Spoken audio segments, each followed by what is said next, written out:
How you doing, everyone? So we've got an awesome profile today. Who have we got? Hi everyone, my name is Matthew. I came first place at the Irish National Championships. There was 7 rounds of Swiss and a top 8 top cut. I remained undefeated throughout the day. Wow. So I'm very happy with that achievement, and I took Swordsoul to the event. Wow, what a legend! The Swordsoul returns. Okay, so yeah, lay it on us, Matt. What was your deck like?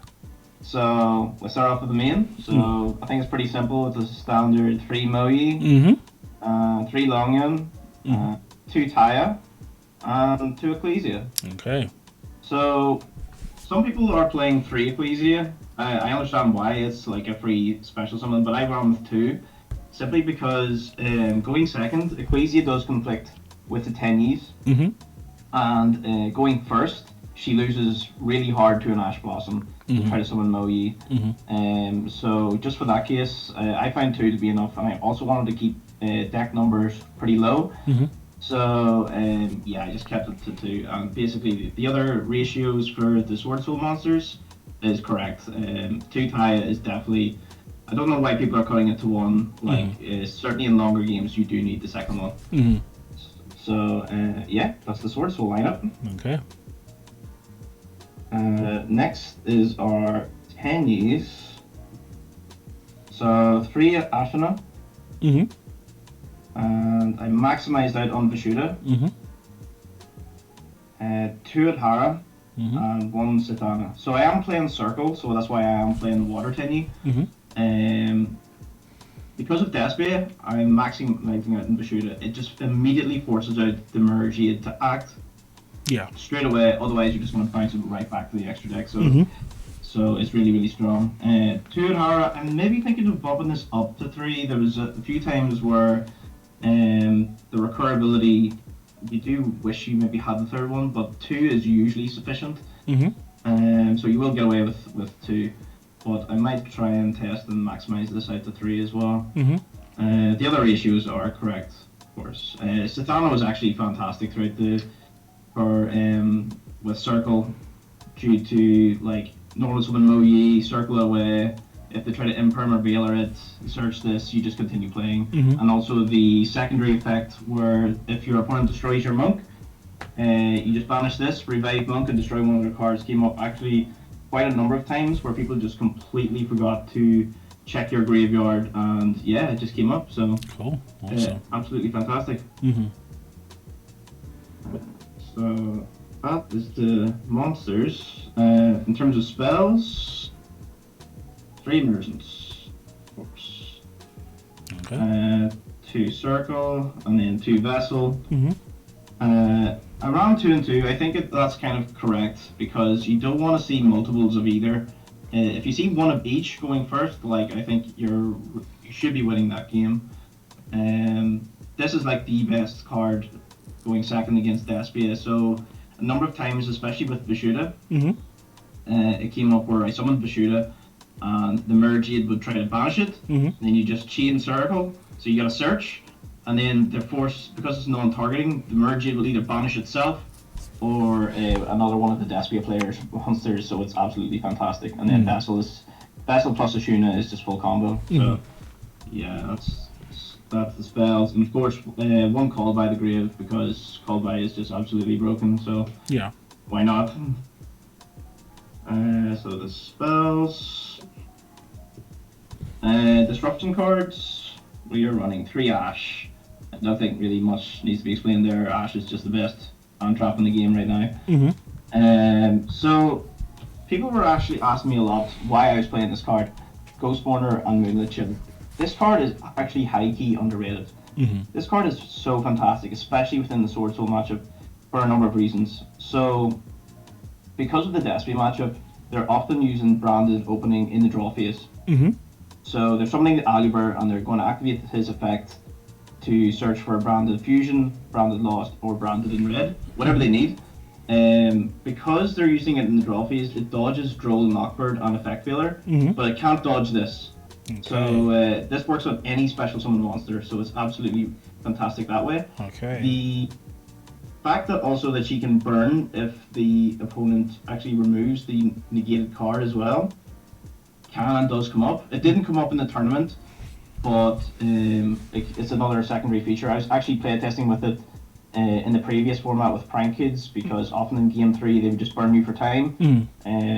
So she came up in that case, but she's still really fantastic this format. I think actually more people should be playing this, particularly within Swordsoul. And the third reason why is particularly in Swordsoul is she negates mandatory effects. So Artifact Scythe and Token Collector are mandatory effects.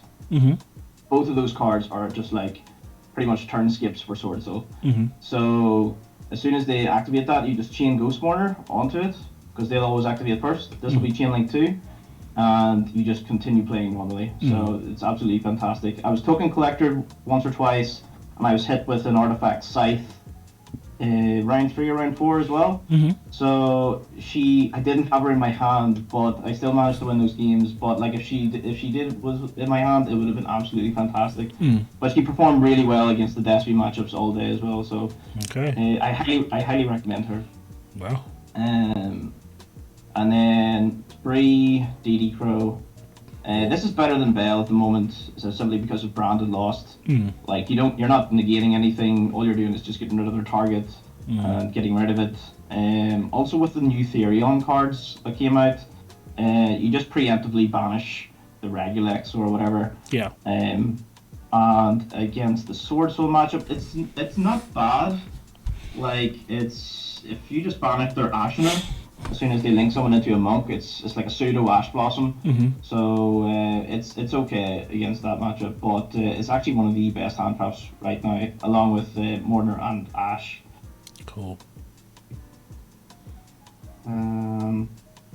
We also run 2 droplets. I was using this over Chalice. I was noticing some of my opponents who are also playing Swordsoul, and they were using Chalice, which is fine. It's a good 1-for-1, but with Droplet, it came in 2 scenarios where there was a Chimera that was protected from targeting because of polymerization in the graveyard. So this just gets past that. Yeah. And I was going to get Scythe locked again, game 3, in a Pendulum matchup, and this came in clutch to stop that. So otherwise I would have lost that game. So Droplet is just really handy. It's really useful. People are not setting up massive boards. You're only typically negating 1 or 2 monsters, so you're not getting rid of all the resources in your hand. So previous format, this was Ghost Ogre, but Ghost Ogre is kind of pretty mediocre at the moment. There's not too many players relying on the Reeve engine at the minute, so 2 Droplet was pretty good. And we run 4 trap cards, 3 impermanents, and the 1 blackout. Yeah, of course. Impermanence was fantastic. I mean, using it going first or second. Plays around talents as well, and then blackout. Always running 1 is mandatory, anyways. It was absolutely fantastic as well. So yeah, that's the deck count. It stands at 41 cards. I wanted to keep it really consistent so that post sighting that I would see cards that I sighted in. So yeah, that's the main. Just moving on to the extra. 3 monk. There was a number of games where the third one was needed. So I definitely would recommend just putting 3 in your extra deck. You will normally, in 80-90% of your matches, get away with 2. Yeah. But just in case, always run a third. I don't run Shaman, I just run Synchros after that, but I think I might play a test with Shaman afterwards as well. So see how it comes up. Synchros, 2 Chizal, arguably the best synchro in your extra deck. 2 Baxia, this card's insane, shuffling 1 to 2 of your opponent's cards back into the deck, just amazing.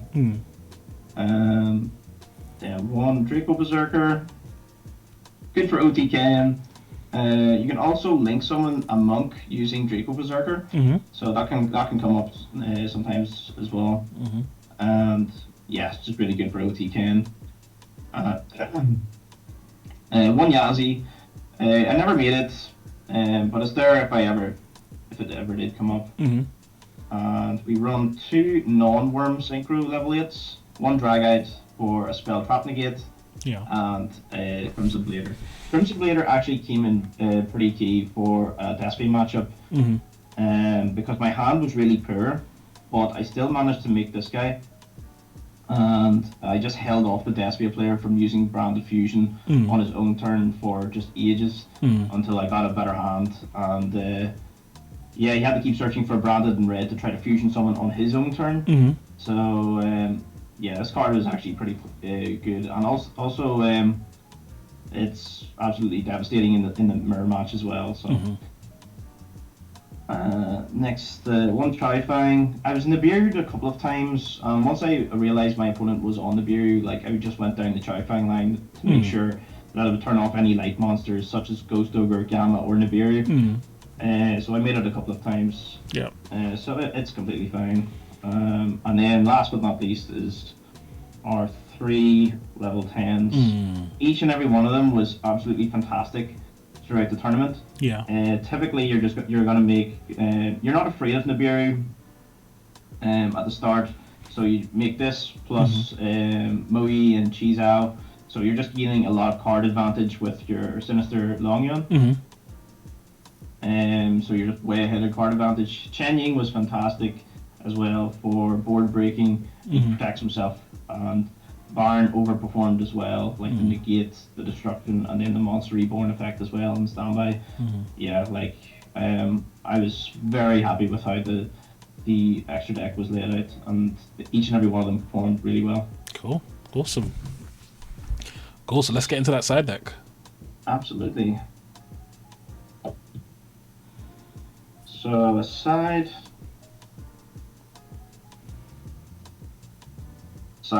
Starting off with 3 Lightning Storm. This card was so good. Like, I mean, I had 2 Flu Wanderees matches, and I always typically try to make Flu Wanderees go first. They won the dice roll. Like, I just can't get past the M-Pen barrier statue, Dreaming Town in the back, and a map as well. I just don't have the resources to get past all of that. So just move on to the next game, and you decide this in. And you just go for the Raigeki effect and just absolutely blow out the wind barrier and the M-Pen, just get rid of it.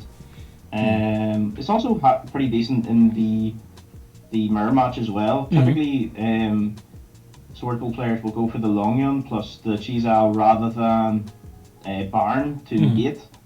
So it's pretty vulnerable to Raigeki in that sense. So you just go for the destroy all attack position monsters. Makes sense. I never faced any Eldritch either. So it was for this, because probably Eldritch, which sits on a load of floodgates, is probably one of your worst matchups with Swordsoul. So 3 Lightning Storm, a couple of extra more back row removal, just like Twin Twisters. These people were on just flipped up like a Gozen match. There can be only 1 or a Mystic Mine on me, so I can just get past that. And just use this also in the standby phase against Blue Wanderees, so they can't activate their Dreaming Town as well. Is pretty strong. Then I went on with 3 Contact Sea. Okay. So this makes the. I also did this in against Despia, but it's also quite useful against other matchups as well. So you just throw this onto your opponent's side of the field if they're playing Despia. So they can only go into either Sprint or Guardian Chimera. If you go with the Sprint, like, you're not worried because Sprint is really such a poor card. They don't have their mirror gate access. And then if you just make Chimera, it's just a 3300 beat stick, and you're not worried about it either. And then if they don't have access to any of that, like a poly, like they literally can't just fusion summon at all. And then so it just really slows them down. Also, the fact is, against other matchups, so sort of, for example, like Attic Nister or like maybe even Salomon Great, because they're basically a full power again. You just throw this on their side of the field, and either they have to go into some weird Link 2 or something, otherwise they can't access their extra deck either. So, and with Verte out of the format, Contact C is just really decent. Yeah. One-dimensional barrier. I drew it a couple of times. Once against the mirror, match and once against Pendulum. For the latter, it just instantly skipped my turn. But I only run one because typically I'm not playing it for this reason. I'm playing it for Cross-Out Designator. Yep. This is one of the most played side deck cards in the meta right now. So I was expecting just to get hit with this card pretty much all day. That's why I just went with Cross-Out, because I wanted to test it out as well. And it came up in my finals where it was a Swordsoul mirror, and I got debarred game 1, so I couldn't play. And then the following turn, I drew this for turn, and he tried to dimensional fire me again. I just crossed it out, so I just played and just gained way too much advantage. Lovely. And going first, you'd also side this in and just cut down your hand trap ratio, like Ash, Imperm, and so on. So if they try to interrupt what you're doing, you just cross it out and keep going. Makes sense. And finally, a free anti-spell. Awesome card. Oh man, like, I mean, you set up your board plus have this in the back. Like, the only way through it is probably evenly matched, but if you make a barn, like, even then, like, you just negate evenly and stuff as well. So against branded, it just instantly slows them way down, and Swordsoul can kill very, very easily. I use this against Flu Wanderers as well, and they're heavily spell reliant as well. So with that in mind, like, anti-spell overperformed as well. Each and every one of these cards came in at different points throughout the tournament, and yeah, I was pleased with each and every one of them. Cool. I wouldn't change anything at the moment, personally, unless the format changes or a new deck comes into play. But overall, I'm pretty happy. Cool, lovely. So yeah, really awesome profile. Yeah, and good job on securing that top and securing that first place. So yeah, I guess before we close this out, have you got any shout outs for anyone? Yeah, I'll shout out to Buzzard Gaming. They are the guys that hold our locals. So fantastic gaming store. Shout out to them. Shout out to all the lads that I know who I play a test with and play with at the store. And yeah, and also to the tournament organisers of the Irish National Championships. Shout out to them as well. Cool. Well, yeah, really good job, Matt. So yeah, I'm sure we're going to be seeing more of you in the future. With more awesome decks like this. But yeah, for everyone else, thank you for watching, and I'll talk to you all soon. Peace.